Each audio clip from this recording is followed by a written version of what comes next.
Silicon ಸಿಟಿಯಲ್ಲಿ ಅಪರೂಪದ ಹೆಬ್ಬಾವು ಕಂಡಿದೆ. ಹಾಗಾಗಿ ಹೆಬ್ಬಾವನ್ನ ನೋಡಿ ಗ್ರಾಮಸ್ಥರಲ್ಲಿ ಆತಂಕ ಹೆಚ್ಚಾಗಿದೆ. ದೊಮ್ಮಸಂದ್ರ ಸ್ನೇಕ್ ಕಾರ್ತಿಕರಿಂದ ಹೆಬ್ಬಾವು ರಕ್ಷಣೆಯನ್ನ ಮಾಡಲಾಗಿದೆ. ಮಾರ್ಥಳಿಯ ಮನೆಯೊಂದರ ಬಳಿ ಹೆಬ್ಬಾವು ಕಾಣಿಸಿಕೊಂಡಿರುವಂಥದ್ದು ನೀವು ಕೂಡ ದೃಶ್ಯಾವಳಿಯಲ್ಲಿ ಗಮನಿಸ್ತಾ ಇರಬಹುದು. ದೈತ್ಯಾಕಾರದ ಹಾವು ಕಂಡು ನಿವಾಸಿಗಳು ಆತಂಕಕ್ಕೆ ಒಳಗಾಗಿದ್ದಾರೆ. 3 ಗಂಟೆ ಕಾರ್ಯಾಚರಣೆಯನ್ನ ಮಾಡಿದ ನಂತರದಲ್ಲಿ ಹಾವು ಸೆರೆಯಾಗಿದೆ. ಬನ್ನೇರುಘಟ್ಟ ಕಾಡಿಗೆ ಹೆಬ್ಬಾವು ಕಾರ್ತಿಕ್ ಬಿಡಲಿದ್ದಾರೆ. ಸ್ಥಳಕ್ಕೆ ಬರುವಂತಹ ಹೊತ್ತಿಗೆ ಹೆಬ್ಬಾವು ಬಿಲ ಸೇರಿತ್ತು. ಪ್ರಾರಂಭದಲ್ಲಿ ಮಂಡಲದ ಹಾವು ಅಂತ ಹೇಳಲಾಗ್ತಾ ಇತ್ತು. ಆದರೆ 3 ಗಂಟೆ ಕಾರ್ಯಾಚರಣೆಯ ಬಳಿಕ ಬೃಹತ್ ಗಾತ್ರದ ರಾಕ್ ಪೈಥಾನ್ ಅನ್ನೋದು ಪತ್ತೆಯಾಗಿದೆ. ನಗರ ಪ್ರದೇಶದಲ್ಲಿ ಹೆಬ್ಬಾವು ವಾಸಿಸೋದು ಅಸಾಧ್ಯ. ಹಾಗಾಗಿ ಸ್ಥಳೀಯ ನಿವಾಸಿಯೊಬ್ಬರು ತುಮಕೂರಿನಿಂದ ಟೈಲ್ಸ್ ತರಿಸಿದ್ರು. ಟೈಲ್ಸ್ ವಾಹನದಲ್ಲಿ ಹೆಬ್ಬಾವು ಬಂದಿರತಕ್ಕಂತಹ ಸಾಧ್ಯತೆಗಳಿದೆ. ಹೆಬ್ಬಾವು ಯಶಸ್ವಿಯಾಗಿ ರಕ್ಷಣೆಯನ್ನ ಮಾಡಲಾಗಿದೆ. ಸುಮಾರು ಒಂದು 8-9 ಫೀಟ್ ಇರ್ಬೋದು.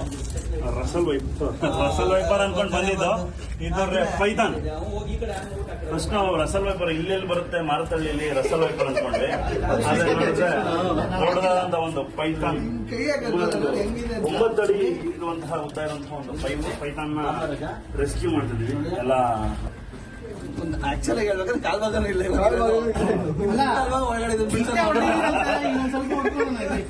ನೋಡಿದ್ರಲ್ಲ ಇಲ್ಲೇ ತುಂಬಾ ಕಷ್ಟಪಡ್ತೀವಿ. ಹೋಗಿದ್ದಾನೆ ಪೂರ್ತಿ